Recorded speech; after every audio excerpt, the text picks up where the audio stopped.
been ride the drag. Who's better than any ride the drag? Anything from Kenny Gary? No. How about Justin Perry? But I also brought clubs so that I could get a couple people up and see that I'm also not super good. There's another group. So that it's all right. Yeah, there's. Exactly. So I'll make some pairing for you guys, so when we get out there, we get other pairings. Cool.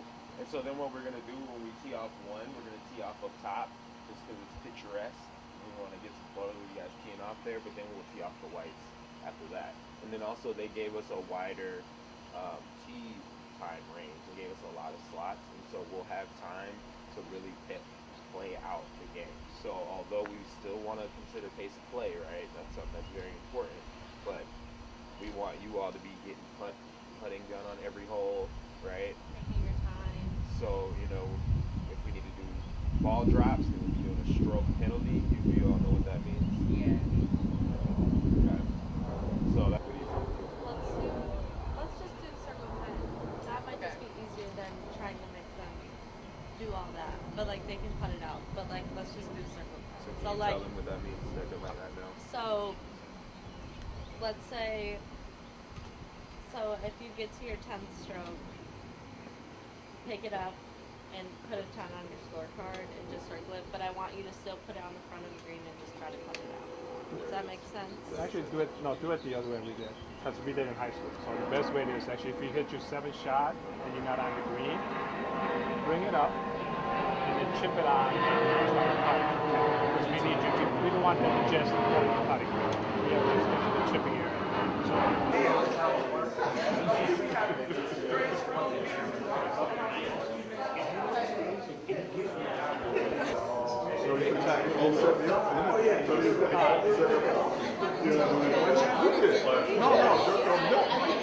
oh yeah. He was a wonderful guy.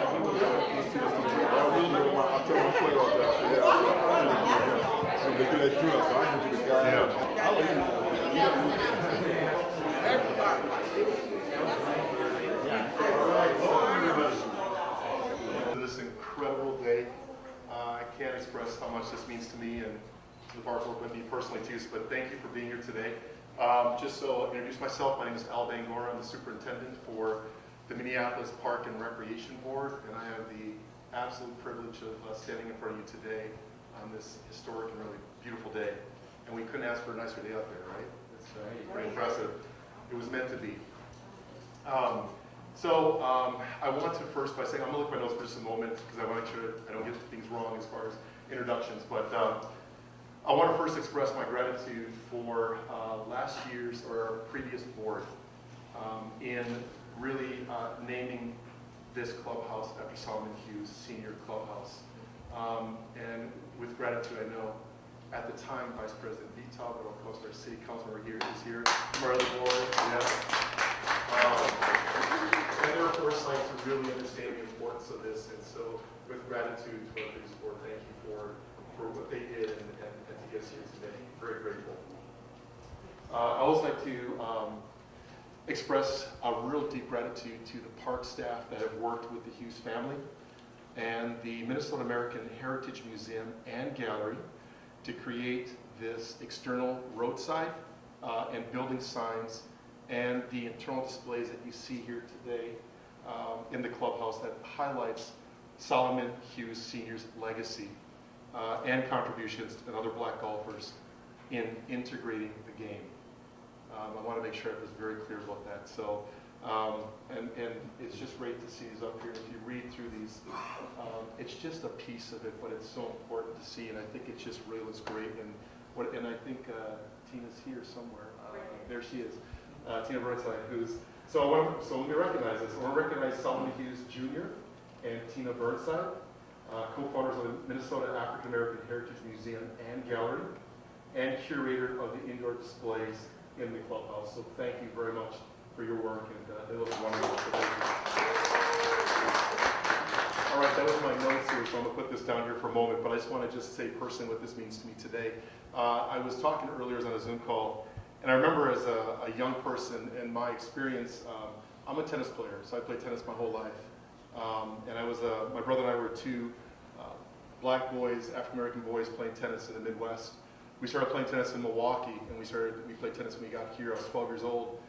And I remember the challenges that I had playing in many of the courts and tournaments around the USTA. My brother and I were one of the top doubles teams in the state singles players. And this was in 1979, 1980, so you can imagine. And I remember looking across, I remember seeing Arthur Ashe as one of my big heroes because what he did and what profoundly the lives that he changed. And for me to look across to see Arthur Ashe in a game that wasn't for me, that I thought wasn't for me, to see him win Wimbledon, to see him win the US Open, to be the captain of Davis Cup, to march with apartheid and Mandela and all these things, he was a hero to me. So growing up with lacrosse here, what this means to me for Solomon Hughes Sr. to be here today, to stand here, to be fortunate to be the superintendent in this time, and to have the privilege to look across and to say that this amazing man and the legacy that he brings to this golf course and to this community is profound. Because as a young boy, to look at Arthur Ashe and to say things are possible, and the doors that were opened up for me playing tennis is the same doors that open up for young people playing golf. And what it means to our community and to brown and black and BIPOC and the folks that are going to be here using this course and playing, and what it means and what opportunities it opens up. Years later playing tennis, it opened up the world for me in tennis. I got into college simply for the fact that I saw someone look like me that was playing tennis. And our young children, and this responsibility that I have for this organization as an African-American man, to stand here today with this legacy and our young people that are going to be looking across and seeing the name on this building and then say, who is this person? And then study the history and know about it. And as we all know, a lot of times within our history, within black people, that gets buried and we lose it sometimes. This is a way of actually showing it. And it's so important to me to be the leader of this organization and what it means to me to be standing here today with Solomon Hughes Sr. and to have his legacy in lights up on this building, up on the sign in front, to know who he is and to know what he meant for us. He opened the doors. He opened the doors. And Sully can speak more to it because I can go on and on with reading his history and the challenges he had, but the things that he broke through and what he meant. It's just profound. I can't express it. I mean, we can probably talk for hours on it. There's more with Shirley and Sully, but I just wanted to say again, thank you for this opportunity. Thank you for the past board. Thank you to the family to make this happen. And it's a privilege for me to stand here today and to say Solomon Hughes Sr. Clubhouse. It's so exciting. So with that, I'm going to turn this over to Solomon Hughes Jr. and turn it over to him, and he's going to spend some time here. So thanks again. I really appreciate it, and welcome everybody here to this wonderful clubhouse and this history making.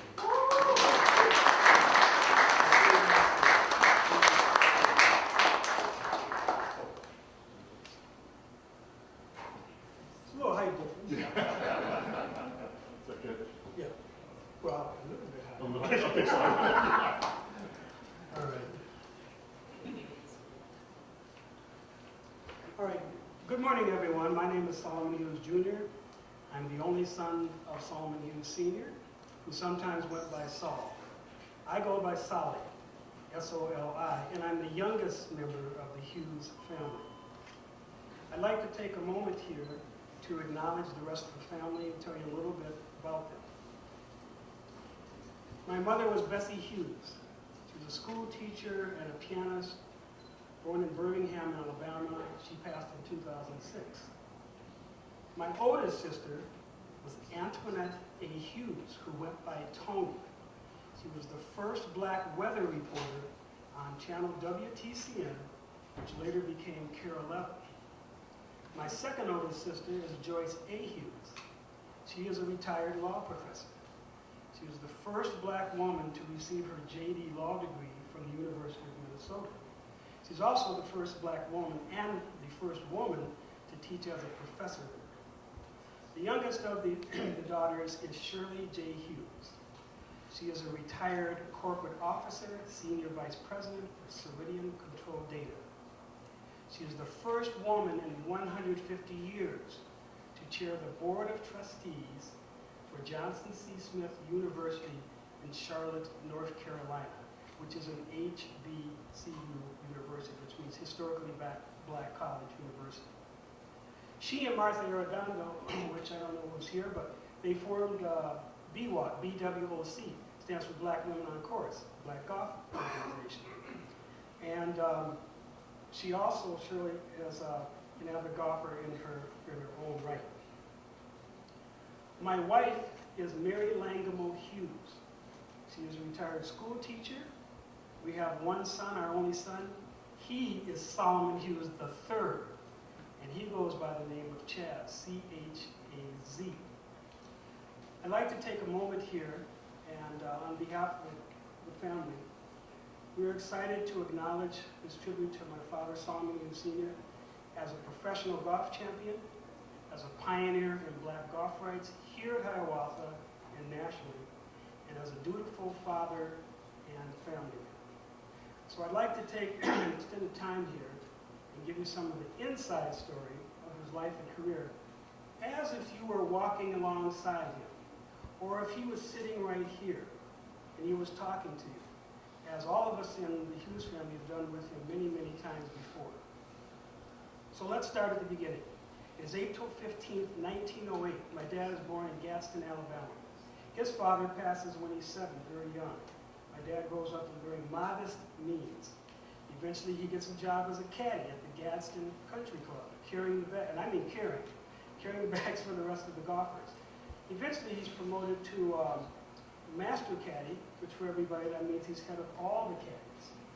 He's also promoted to cashier in the pro shop and assistant in the pro shop. Sometime during this time, a guy named Eddie Miller, who was a white pro golfer, took my dad under his wings, and he starts to teach him about the game of golf. And my dad starts to practice and practice, working on his swing, and eventually he gets so proficient, he's giving lessons to the other country club members. This is probably a testament to his early skill at that particular time, because remember, this is 1930s, deep, deep, deep south. If we go forward, he's 26 years old. In 1935, he wins his first professional golf championship. It is the Negro National Open. It is sponsored by the UGA. UGA, everyone, stands for United Golfers Association. Started in 1929 by black businessmen and fellow professional black golfers. It was started as a parallel institution to the PGA, which started around 1916. And the PGA had whites only in their bylaws and their bylaws and their rules. And so as a result, black golfers could not play in any PGA events.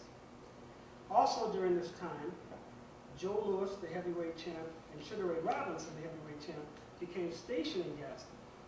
My dad became friends with them, and he ended up giving both men golf lessons. Joe Louis took to the game, and he practiced whatever he could. However, as my mom recounts, she says Sugar Ray Robinson took more to her home cooking, sitting around in the living room, listening to her play piano, rather than being out on the course practicing. Both men would be frequent visitors in the Alabama home, and my dad and Joe Louis remained friends until Joe Louis passed in 1981. Going forward, this is the South. My dad wants to move. He wants a place where his daughters can play in the park, walk down the street, get a good education. So he comes up with 3 locations, and they are Chicago, Illinois, Baltimore, Maryland, and Minneapolis, Minnesota. And he says to my mom, and this is a quote, "Pick one, whichever place you pick, we're going to stay there, we are not going to move again." So my mom picks Minneapolis. Yeah, that's all right with me. And that was aided by my dad's longtime friend, Tommy Adair, who had already moved up here. Also a fellow friend of my dad was remarking about the educational opportunities at the University of Minnesota. When they got here in 1943, my mom, it was so cold, she wasn't used to it.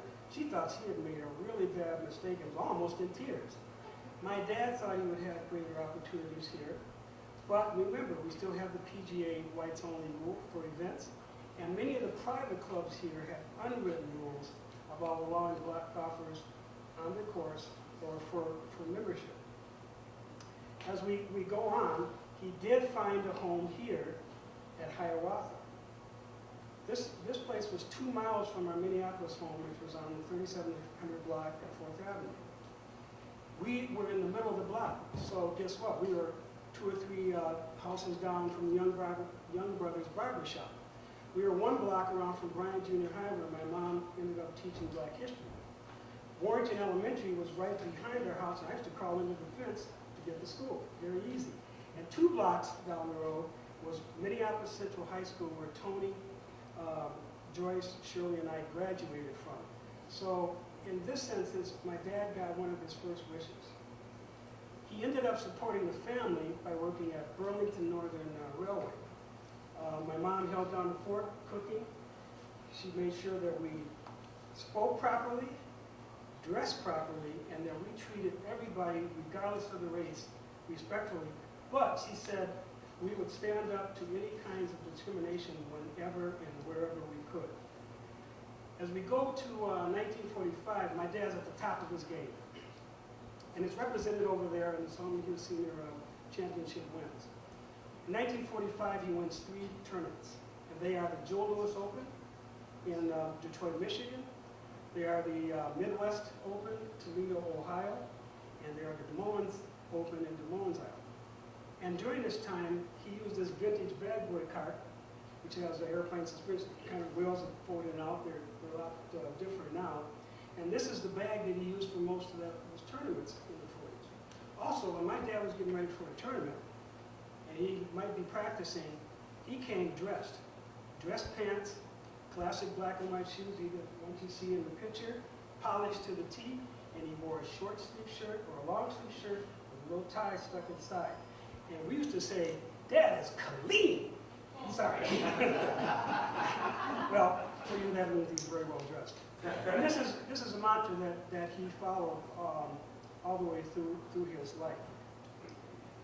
As we get to 1948 to 1953, everybody, is a pivotal time in Solomon Hughes Sr.'s career. In 1948 to 1953, Solomon Hughes Sr., Ted Rhodes, Bill Spiller, Joe Louis, each contributed to the PGA in their own way being integrated. So let me take you through a condensed story of the events. In 1948, Bill Spiller and Ted Rhodes entered the LA Open at the Riviera Country Club in California. Bill Spiller ties with Ben Hogan, top white golfer. He qualifies to go on to the next round in Richmond, California. The PGA says, no, you can't play that. They allowed him to play in the PGA co-sponsored event, the LA Open, but not in Richmond. Fast forward to August 1948. My father, Solomon Hughes Sr. and Ted Rhodes enter the St. Paul Open year, PGA co-sponsored event. They were denied on the basis of their color. They enter again in 1951, denied again on the basis of their color. January 1952, Joe Louis tries to enter the Phoenix Open in San Diego. They say no. But then Joe Louis, because he's a boxer, he's used to floor fighting. So he blasts the PGA verbally, and they let Joe Louis play. We advance to 1952, 3rd time. My father enters the St. Paul Open. Both he and Ted Rhodes played in that event. The PGA allowed it, but they both did not make the cut. However, in 1952, here in the Hiawatha Clubhouse is where he made a stride. Up until 1952, everyone, black golfers could come out here play on this championship 18-hole course. They could not come inside. My dad thought this was unjust, it was unfair, and it was very, very discriminatory. So he and a few golfers demand they change that rule. In 1952, that rule was changed to allow golfers to come inside of the clubhouse. I remember as I was a little older, I'm born in 52, so for me, as I got older, I was able to come in here. If we backtrack a little bit, we see that the PGA was playing loose and fast, which golfers could play in which events at which time. And it's probably because they were sometimes trying to give the appearance that was no discrimination, okay? As we get to 1953, everyone, it's the 4th time Solomon Hughes Sr. will enter the St. Paul Open. Ted Rhodes finished 6th, and my dad did not play well and did not make the cut, so I was twice. However, from 1948 to 1953, he continued to come out here, practice, and enter the tournaments. He was letting the PGA know, I'm not going anywhere. I'm going to keep practicing. I'm going to keep entering the tournaments. As we go a little bit further, he actually, in the later years, he made it responsible for Charlie Sifford, and Lee Elder. Charlie Sifford was the first guy to actually integrate the PGA. 1961, first black golfer to play full-time PGA. Lee Elder follows in 1975. He's the first black golfer to play in the Masters. And in 1975, my father realizes another wish that he had. He travels to Scotland and is able to see the St. Andrews course. This is where golf began. And he got a chance to put on some greens while he was there. I'm sure for him, this was a personal, really best and fun. As we go forward from 1948, we're approaching the end of Solomon Sr.'s life. And in January 1984, he is 75. He enters his last tournament, and it's the Senior Men's East-West Classic in Arizona. And he also gets his last championship trophy, Senior Men's second flight, low net. He comes back home, and he throws his golf bags down in the middle of the room. He's winded. He cannot compete again because he said he couldn't go on to the next round. Short time later, he goes to the doctor, and he's diagnosed with an aggressive form of multiple myeloma cancer. So in the next couple of years, I stayed with my dad, and you know what he always did? He always read the paper and read the golf matches locally to see what the results were, and nationally. We have a trunk full of the clippings that he saved about other golfers. On Sundays, we would watch golf matches together, and we would enjoy, one of his favorite meals at the end of life was Kentucky Wonder Beans and rice. And we would enjoy that all the time. As we get to 2 weeks before he's going to pass everybody, the doctors had done all they could. His last wish was to come out here and see the front nine and back nine at Hiawatha. And my sister Tony wheeled him out here, and he was able to see the front nine and the back nine. And remember, this must have been really emotional for him because this is where he started his golf career. Hiawatha was his home. Hiawatha was the place where he helped to integrate this clubhouse. Hiawatha was a place where he practiced 4 or 5 years to enter those tournaments. The night before he died, I went to see him, walked in there and I said, "Hey Dad, it's Junior." He always called me Junior. He said, "Prop me up." And the clock was behind him, and so he really couldn't see it. He said, "What time is it?" And I said, "It's a little after 11. And he said, "Did Tony get on the road?" My sister Tony was preparing for a driving trip into Chicago. His only concern at that point was, is my family safe? Is my daughter going to get on the road safely? Well, we talked for a little bit. I told him that I was proud of his career, proud of him as a father, and that the family was proud of everything he'd done. We talked a little bit more, and I ended up saying that, hey, I won a racquetball tournament, which was my other sport. And he said, that's all right, because that was what he did. I want to backtrack a little bit for something. This is a lot of history. In the mid-60s, over on the Platte, he scored 2 hole-in-ones, 1966, 1967. He was 57 and 58. On the 18th hole, which was his favorite, the yardage on that hole at the time was 365 yards.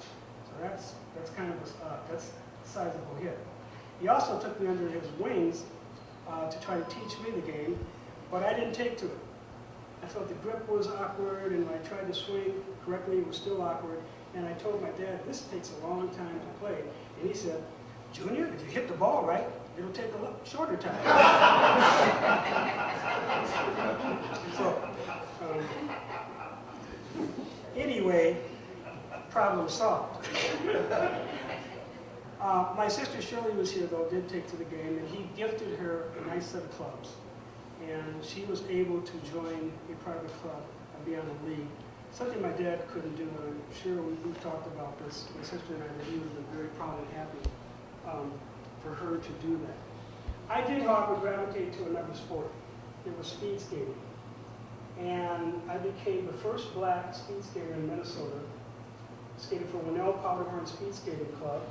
Skated at the Lake Harriet outdoor track, which is a 400-meter Olympic track. And was also the first black speed skater to hold 6 combined speed skating records from 1964 up to 67. As we finished my dad's life, on October 24th, 1987, I get a call, Solomon Hughes Sr. has passed. I remember going out in the backyard, and it was a beautiful day like today. The sun had just come up, and I remember that we used to watch my dad in the backyard swinging his club really slowly, always practicing his swing. He was known for hitting the ball seriously straight and for his swing. 2 things have been asked of me about my father. One, do you think he would become an international golf star had he not faced racial barriers and had he been able to play more competitively in his prime? I don't know that, but I do know if you're an athlete, you will play better in your prime than when you're young. But I will say this, based on his practice ethic, his drive, determination, he would have been seriously competitive. Seriously competitive. The next thing that gets asked sometimes is, how do you remember your dad? How do you want to remember him? I would like everybody to remember him this way. He was a professional golf champion who never bragged about his wins, never complained about his losses. He was always willing to help people. He carried himself with respect on and off the course. He was a pioneer of black rights here at Hiawatha, integrating the Clubhouse and helping to integrate the PG. And as a father, he was always concerned that his family was okay and well. I'd like to say thank you to all the commissioners who voted to have the name change here. I'd like to give acknowledgement to the old guard golfers, all the guys who grew up with my dad playing out here. Some of them were Sky Caps. I'd like to single out Darwin Dean over there, president of the bronze tournament. Darwin and I were able to kind of walk around the course in the clubhouse during all the displays when they were going up. And we traded stories about my dad. And Darwin, I have to tell you, during that time, it was kind of like talking to my dad about things, so thank you from here. Thank you to Don Summers, Angela Doheny, okay, Tina Burnside, and Dan Stone, who's a manager, for helping to bring this display. The Hughes family is honored here to accept this tribute, and we will carry it with the same respect that my father carried for the game and life itself. Thank you very much.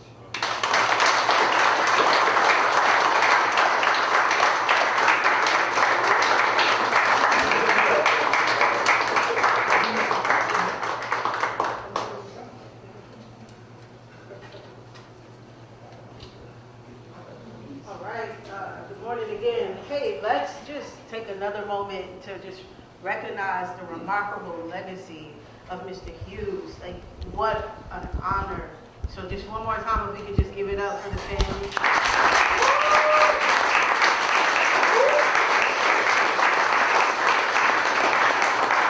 I mean, what a privilege it must be to be in a family full of first. Just the legacy, the black brilliance, the black excellence. It is beyond remarkable and breathtaking to stand here as someone who stands on the shoulders of such great people. Your family's legacy, wow, I'm literally in awe as I stand back here and I was talking to Councilwoman Vetaw about the first in your family. And here we are in the year 2022 and we're still talking about the first black this, the first black that. That has to stand out to people. And we have to recognize the short yet impactful history of black folks in this country. And so it would be a disservice if I didn't stand here and honor that and thank you all for the sacrifices that your family had to make and the things that you had to endure in order to be here where we stand in a clubhouse named after your father, the legacy. Again, we're talking about the legacy, and I can't drive that home enough. And before I go any further, my name is Alicia Smith. I'm the Vice President of the Park Board. I was elected in November. It is an honor to be here to honor Mr. Hughes and his legacy and to stand in solidarity with his family on such a great, joyous occasion. And I'd just like to thank the previous board for being bold enough, for being brave enough to take this step to honor this man and his contribution to the game of golf and his contribution to golf all across the world. So thank you, Councilmember Vetaw, as you are here, as you were the former Vice President of the Park Board, and the other commissioners that were brave enough to do this, and to honor the contributions of Black golfers in the state. As the Park Board continues to do such, as you all may know, we have naming efforts underway for the clubhouse at Worth Park to be named after Eddie Manderville. So that hopefully will be coming down the pipeline in 2023. And so I'm going to keep my comments brief and short. And so I'm going to introduce Councilwoman Vetaw, who was the former Vice President of the Park Board, who was instrumental in getting this clubhouse named after Mr. Hughes and all of the things to follow. So I'll turn it over to you.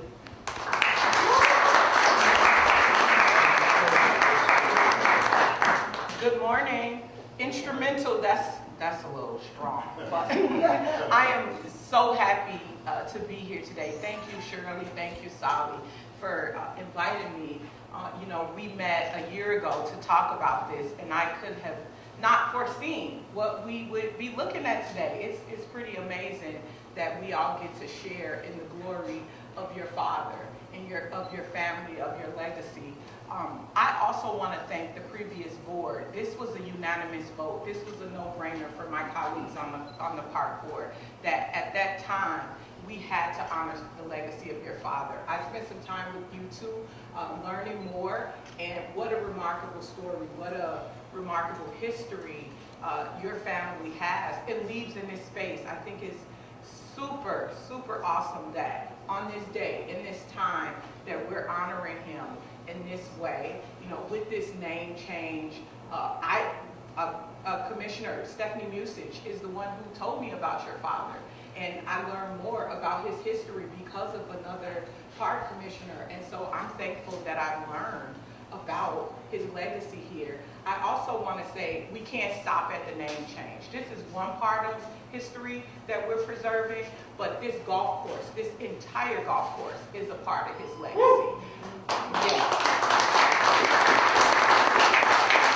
And so for me, the beginning is the name change, but there's so much more that we're going to have to continue to do, not only to preserve the history of your father, but the history of Black people in the state of Minnesota and the city of Minneapolis. So thank you all so much for allowing me to go on this ride and taking this very first step in preserving our history. Thank you.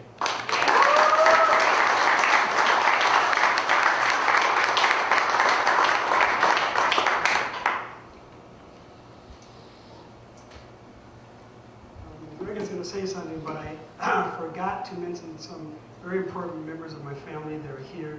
I'm sorry about that. My wife's brothers are here, who are my brother-in-laws, David Langamo, Tom Langamo, his daughters Ethan and Sam, Jimmy Langamo, and his wife Drea. So please give me on because they are part of my family.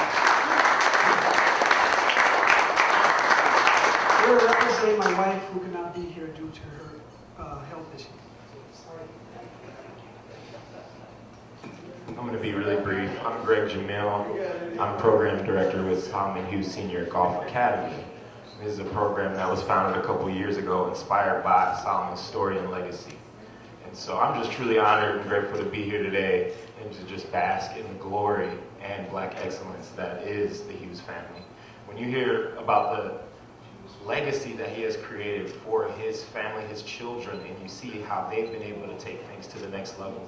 It just speaks testament. So I'm going to be really brief because we have a tea time at 11:10, but I just want to highlight really quickly, we have players here today that are part of our fellowship program, which is an 11-week fellowship for high school age players, and it is something that focuses on development off of the golf course as well as on the golf course. We look at golf as a catalyst to teach these youngsters a lot more, right? And we know as golfers that there's a lot to learn outside of just the golf course when you're on the golf course. So I just want to thank our founding partners, the Sane Foundation, the University of Minnesota, and the Hughes family. And everyone have a beautiful day.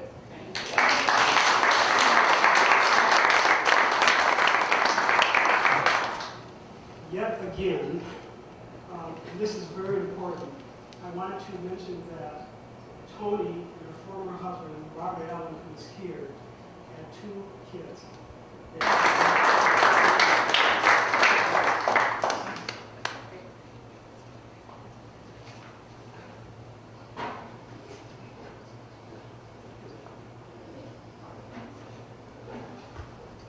believe that's the conclusion of the ceremony. So there's snacks, there's sweets. You know, enjoy company. You don't have to go, but we're going to get out of here.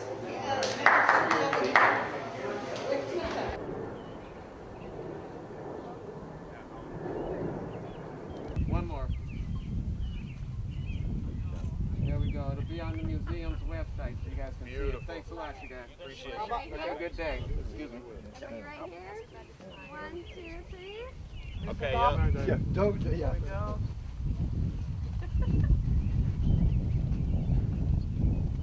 Are we looking? We're looking at the fluffy microphone over here. I think so. Yeah. All right, fluffy microphone.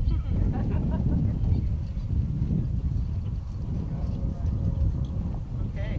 Wait a minute. Will? John, get over here.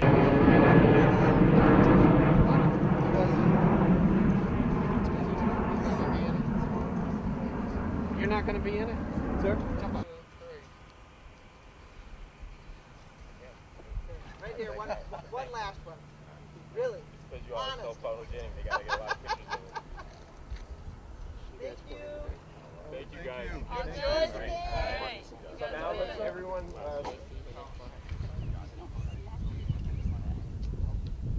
You should come join us. That might be the play.